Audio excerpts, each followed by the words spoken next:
WhiskyJason here, whiskey from the viewpoint of an American in Germany drinking rare and exotic whiskeys. Today I have another single cask, this time here from Gordon MacPhail. Oh, forgot the box. Looks like this. Yay, very stable, very sturdy, very nice. And this is a Bunnahabhain, 22-year-old Bunnahabhain. Ooh. Distilled 1998. We'll get back to that number in a moment. And bottled here on the 4th of May 2021. Refill American Hogshead 5452. Cask number 218 bottles. Germany exclusive. Exclusively bottled for Kirsch import 52.9%. And now the question of the day is for a 22-year-old whiskey, what do we pay? In Germany, we're going to pay about 194.95 euros. Ouch.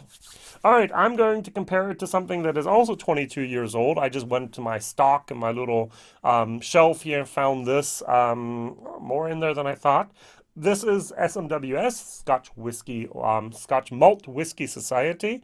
I was a member for a year, did not renew it. There's reasons. And this is 36, which means Ben Rinnes. The different distilleries are according to how, when they became. Glenfarclas was the first one, the second one. So this was the 36th distillery that SMWS actually bottled. And this is .170, which means the 170th cask that they have also bottled. And it's called Massaging Mangoes, 22 years old, 60.2% ABV, and is a second fill ex-bourbon barrel. So definitely filled with more than the standard 63.5%. Probably 68 or maybe more, which is not uncommon today. There's no rule that you have to bottle at 63.5%. You can go up as high as you almost physically can in your distilling process in Scotland. Not like America with bourbon where they say cut. Nothing above this because we want to have some of that flavor left in there. It has to do with the grain whiskey. All right, so both of these are 22 years old. This is 129 or was 129 euros. This is 195 euros. This is Bunnahabhain. This is a Ben Rinnes, not something that's very, very well done. Or well known, sorry. Well done, maybe, not well known.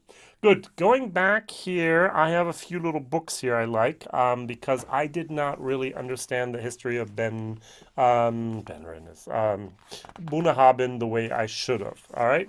So many of you know I did not. That actually here the Addington Group used to own then this distillery. They bought it or they took it over in 1999, 1 year before this bottle was produced. So what did they do? They mothballed Bunnahabhain and distilled a few weeks in a year. That's it.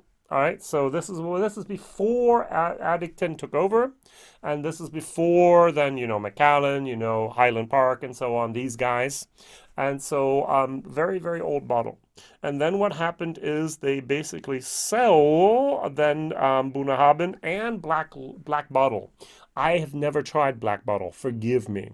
Those of you that have been longer in the whiskey industry, or whiskey scene, black bottle used to be actually a blend of all the different distilleries on Islay. Was very nice, and it was one of the best-selling, maybe even the tastiest blends out there.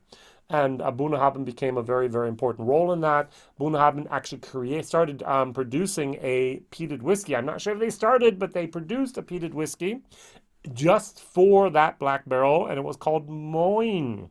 M-O-I-N-E. Oh, the peated whiskey that we now know and love from Bunnahabhain.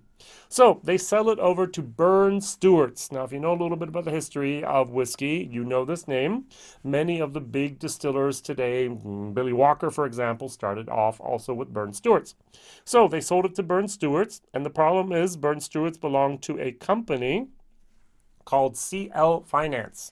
And when the financial crisis 2009 hit, this financial company was hit hard. And so they actually had to sell this distillery to Distill.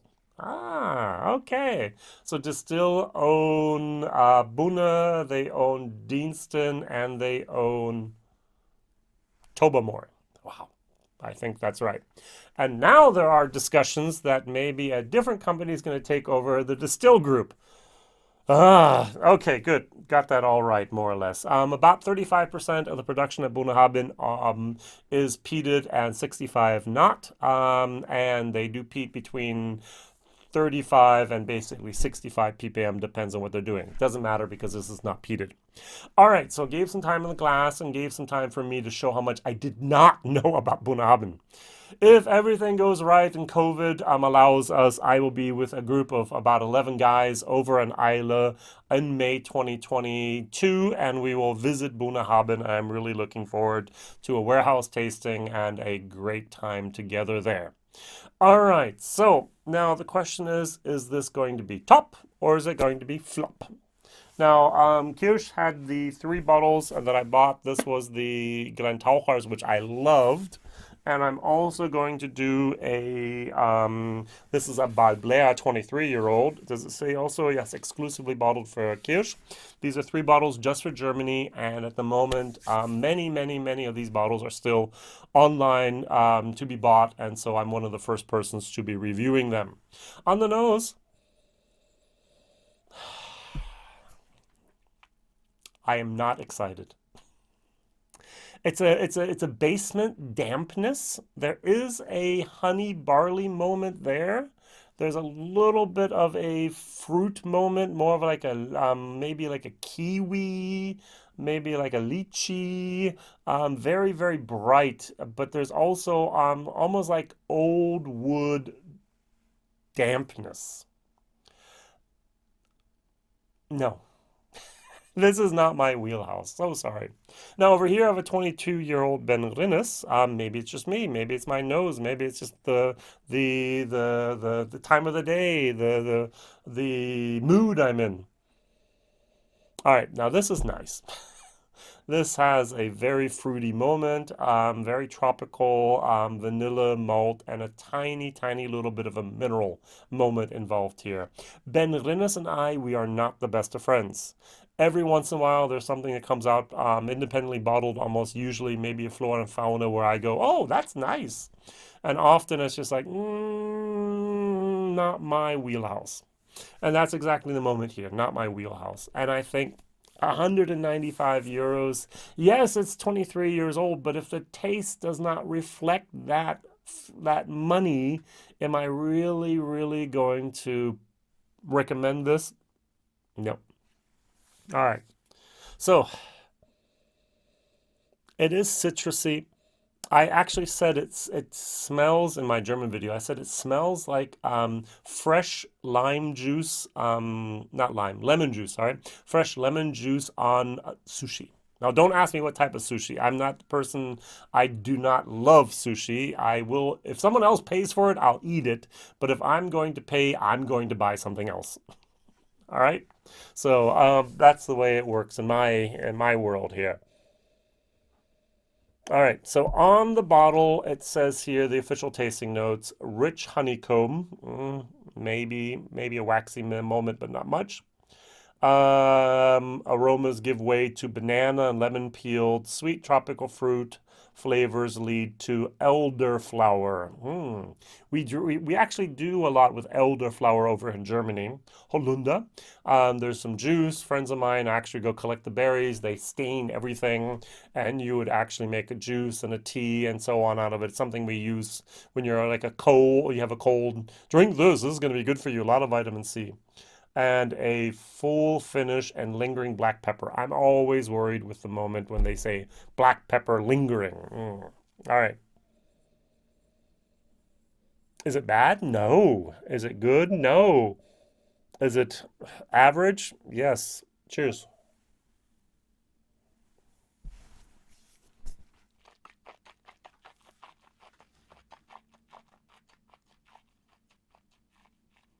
Mm-mm. 52.9%, a little bit hotter than I would expect after 22 years. I do get that damp, wet wood moment. It's not blaring out any flavor profiles, but there is that honeyed malted sweetness There is a tiny little bit of that orange meringue pie in there. But there's that damp, have I said there's a damp basement moment in here? Yes, I have. I'm going to dilute it down. Take it down to about 46%, rounds about. Now, if someone would give this to me blind and say, hey, Jason, try this. I'm going to try it again.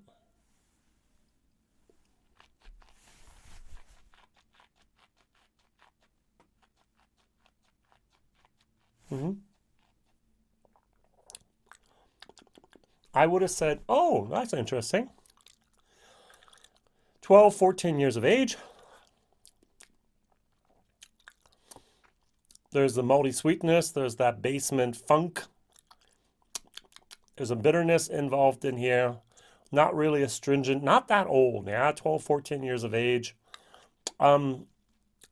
Yeah, not much there. 45, 50 euros.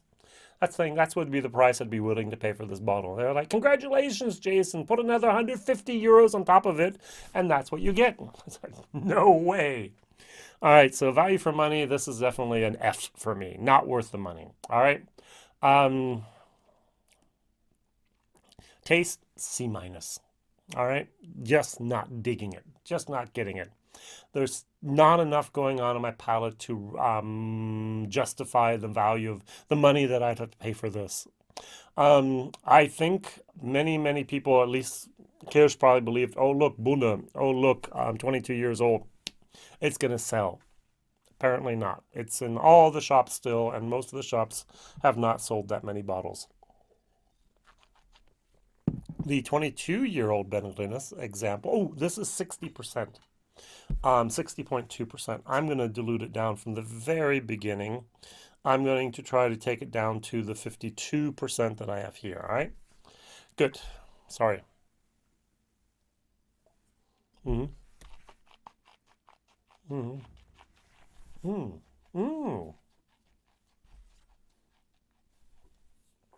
Hit more than 48, 50%.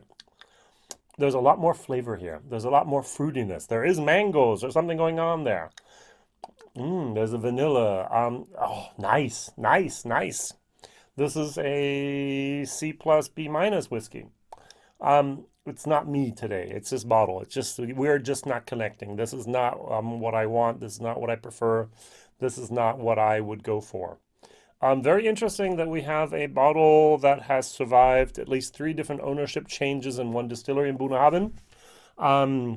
So my question of the day is, first question, which 22-year-old bottle do you prefer? Jason, I have a 21 and I have a Craigellachie 23, but a 22. Exactly. That's why I have my second question. Which bottle from Bunnahabhain can you recommend? That's a question you might be able to answer. So thank you very much for watching. Thank you very much for liking. Thank you very much for subscribing and sharing. Whiskey Jason here. Whiskey tasting. Unusual. No. Rare and exotic whiskeys. In this case, a single barrel just for Germany from a 22-year-old Bunnahabhain. Thank you very much. All the best. Don't forget to share, like, and tell others. Bye-bye.